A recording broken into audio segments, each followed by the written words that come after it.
suggestion box strikes back. Organizations need to innovate. So far, so blindingly obvious. But they also need to innovate their innovation approaches. The best recipes may no longer work in a context which is continually changing. Smart players recognize that they need to add model innovation to their repertoire, constantly reviewing what they do to organize and manage the process of creating value from ideas, and, if necessary, adapting that. Now, sometimes this will involve dramatic change. Think, for example, of the way Procter & Gamble have been re-engineering their whole business over the past 20 years from a model dominated by internal research and development to an open approach based on connect and develop. Or how capital goods giants like Caterpillar and Rolls-Royce have shifted the entire basis of their business towards servitization, no longer developing and selling new products, but rather renting out capabilities like power by the hour. And this has required them to rethink the entire innovation model, putting customer focus much more centre stage and involving extensive partnerships and strategic alliances to deliver the whole new package of service. But often it's a quieter revolution, a gradual change in which new routines emerge or existing ones are upgraded to work in new ways, deploying new mechanisms to make them work better. And that's been the story of the suggestion box. Now, it's a very old idea and an obvious one. People are smart, so why not tap into their ideas to help with the innovation agenda? Ask them, and you might be surprised at what they have to offer. Elements of this approach can be found way back in the medieval guild system, where it was used to help develop and improve craft skills and practices. It was an idea which the 8th shogun of Japan, Yoshimune Tokugawa, tried out in 1721 with his Measubako, a box placed at the entrance of Edo Castle for written suggestions from his subjects. And the British Navy pioneered a similar scheme in 1770, asking its sailors and marines for their ideas, significantly reassuring them that such suggestions would not carry the risk of punishment. By the time of the Industrial Revolution, innovation was recognized as a powerhouse, and not everyone thought that ideas should be confined to specialists, with workers simply employed as pairs of hands. In 1871, Denny's shipyard on the banks of the River Clyde began operating a suggestion scheme amongst its 350 employees. It worked. It enabled them to cut the time to build a warship from 6 months to 4, whilst contributing a variety of other quality and productivity improvements. In 1892, John Patterson at the National Cash Register Company in the United States began exploring ways of tapping the 100-headed brain of his workforce. And his success led the Eastman Kodak Company to implement a similar scheme in 1896. It wasn't just innovation rates which improved. A growing number of studies, not least in the famous Western Electric research at the Hawthorne plant, found that asking people for their ideas and enrolling them in workplace productivity improvements had the byproduct effect of better motivation and employee satisfaction. The great quality management writer Joseph Juran talked about the gold in the mine, describing how unlocking the potential of employees to add their mental weight to the innovation problem could dramatically improve quality. By the late 20th century, these ideas were widespread. The 1980s total quality revolution gave birth to lean thinking, and with that the core recognition that asking people for their ideas was a pretty smart way of driving up productivity, whatever the setting. So, a great idea, but not without its limitations. The trouble with suggestion boxes and schemes is that they bump up against some unfortunate logistical challenges. Even in the best-intentioned companies, with enlightened leadership supporting the concept and innovation facilitators trying to make it happen, the idea of high involvement quickly runs aground on some simple arithmetic around idea management. Suppose you have a workforce of 100 people, and you convince them to join in the innovation effort and suggest improvements. By the end of week 1, you have around 100 ideas. By week 4, 400, and pretty soon you can get into thousands of ideas. Lots of enthusiasm and no shortage of good ideas. People generally have them, and they've probably been carrying a backlog around with them for some time. And of course, when they tell their friends, there's an accelerator effect. The innovation wave starts to build. Now, your problem is most certainly not going to be a shortage of ideas. Quite the reverse. It's what do you do with them? Of course, a good percentage will be simple things which people can implement for themselves, and your job is to encourage them and also track the changes they're making to ensure they don't end up conflicting with your established operating procedures. But a lot more will need thinking about. They may need modifying, developing from a germ of a possibility into something polished. Duran's raw gold ore, the gold in the mine, doesn't glisten straight away. It needs processing. And some of those ideas will need quite a lot of effort and specialist input to yield what are eventually valuable results. Now, all the while you're working on these, your inflow pipeline is filling up. Hundreds of ideas every week. But with the ideas also comes expectation. People not unreasonably asking, what are you doing with my idea? So you need to spend your precious time not only processing the ideas, but also feeding back. And sometimes this means saying no to unworkable ideas or those which don't fit, and doing so in a way which doesn't discourage people from suggesting further new ideas. It doesn't take long before you're like Mickey Mouse in the wonderful Disney film Fantasia, where he plays the sorcerer's apprentice. He tries to improve the way he deals with his household chores by a little magic spell, which at first helps him out with brooms, buckets and scrubbing cloths, working hard on his behalf. But pretty soon things get out of control. There's water everywhere and an army of brushes and mops threatening to take over his world. The resulting chaos is only halted by the arrival of the master sorcerer, who magically puts things back to how they were. It's potentially the same with your magic spell of high-involvement innovation. What begins as a great movement towards innovation from everyone soon becomes a nightmare precisely because people are volunteering ideas. There isn't the capacity to deal with them. They're coming at you thick and fast, but you can't handle them all. And then things take a turn for the worse. People keep asking you what's happening to their idea, and when they get no response, they start to grumble. They get fed up with seeing their great thoughts disappear into what seems to them to be a black hole.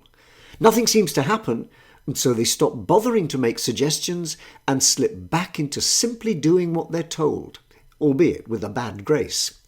And they tell their friends, who nod their heads and agree that the system simply isn't working, so why bother with it? Pretty soon you're back to where you started. Not only has the flow of ideas dried up, but now people are resentful and suspicious. They won't get fooled again. Next time you come round asking for their suggestions, they're not going to give them up so easily. Sadly, that kind of story is typical. The limitation of suggestion schemes is that they aren't well equipped to deal with a high volume of ideas or high levels of participation. There's nothing wrong with the model, which is why employee engagement can work so well in teams. Where the focus is local, based around workplace teams working on quality or Lean Six Sigma, a trained team can keep chipping away at its productivity improvement goals very effectively. There's shared motivation, clear local targets, and high visibility of the results. Getting everyone involved in innovation works, and if you keep it going, it delivers consistent bottom-line benefits. The trouble is, it's hard to scale it. Fortunately, around the turn of the millennium, things began to change. Faced with this problem of idea management, a number of people began working on IT-based solutions. Their earliest attempts were little more than electronic versions of the old physical suggestion box, and they had limited success. Feeding ideas into complicated spreadsheets wasn't particularly exciting or motivating, even if it was now possible to do some rudimentary tracking of those ideas. But gradually things improved. The interface became more friendly, and with the growth of internal networks, the possibility of accessing a terminal and logging onto a screen became available to many more people. Instead of being a one-way posting process, the beginnings of visibility emerged. People could see what happened to their ideas and get some feedback on them. It wasn't just the technology which was getting better and offering a closer match to the needs which organizations had for effective idea management. The wider context was changing too, undergoing a revolution. Social networking began to emerge and quickly caught on, offering us new ways to interact with each other in an online space. By 2008, close to 120 million people were using the MySpace platform every day. By 2012, Facebook had a user base in excess of 1 billion and growing. Now, this external shift opened up huge new possibilities for the ways in which interaction could happen across an innovation platform.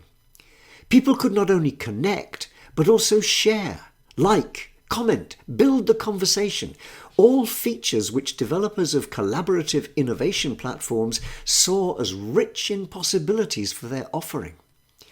User companies began to sit up and take notice as a new way of engaging employees emerged, one which offered the twin advantages of richness and reach. Through such platforms, a high volume of people could be connected, forming the neurons in a potentially giant innovation brain. And their activity could be extended way beyond simply posting up a suggestion.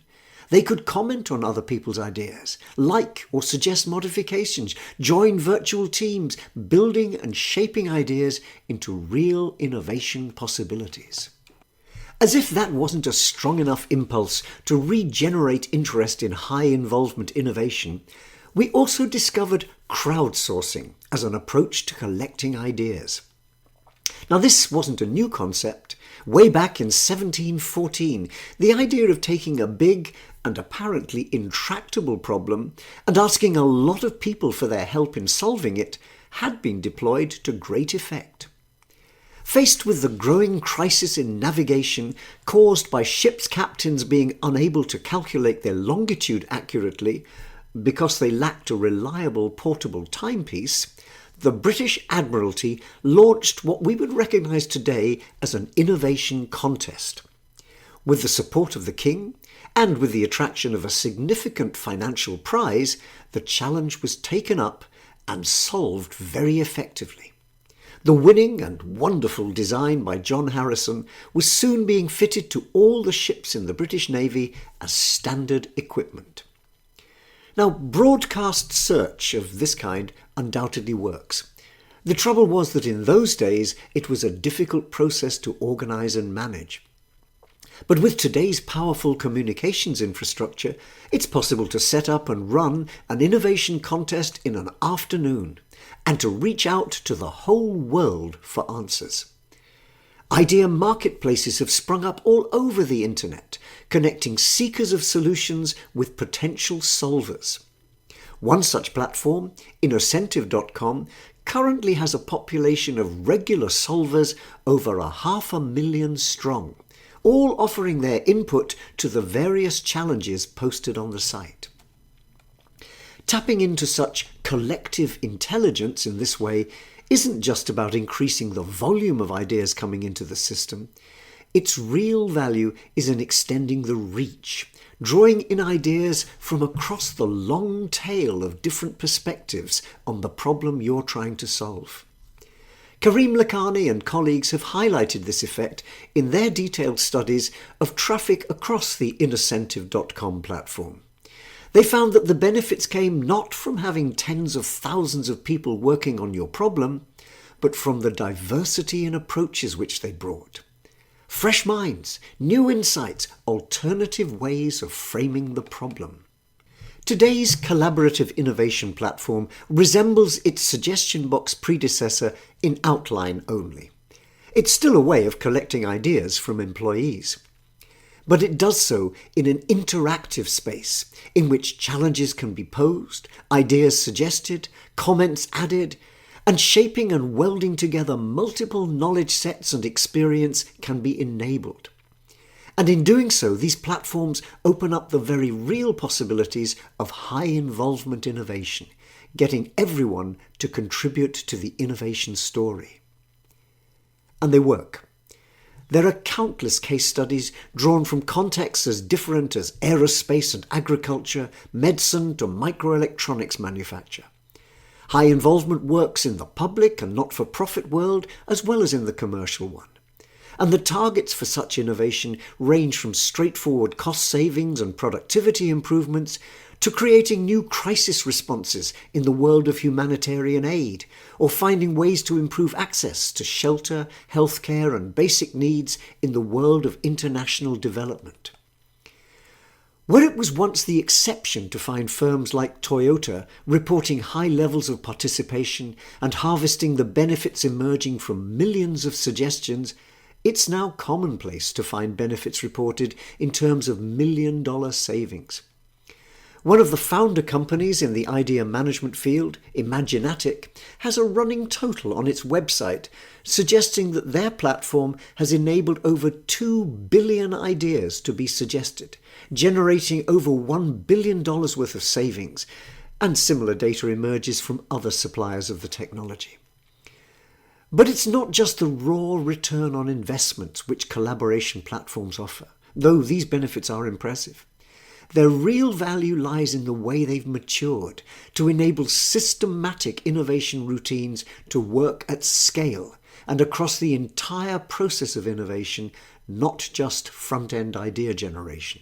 So, you might think the answer is simple. Invest in a platform if you want to turbocharge your innovation activities. But you'd be wrong, and for several reasons. First, we need to remind ourselves that platforms are simply tools. They may be significantly more powerful than their predecessors, but just like a power drill with lots of shiny new attachment. So, you might think that the answer is simple. Invest in a platform if you want to turbocharge your innovation activities. But you'd be wrong, and for several reasons. First, we need to remind ourselves that platforms are simply tools. They may be significantly more powerful than their predecessors, but they're just like a power drill with lots of shiny new attachments.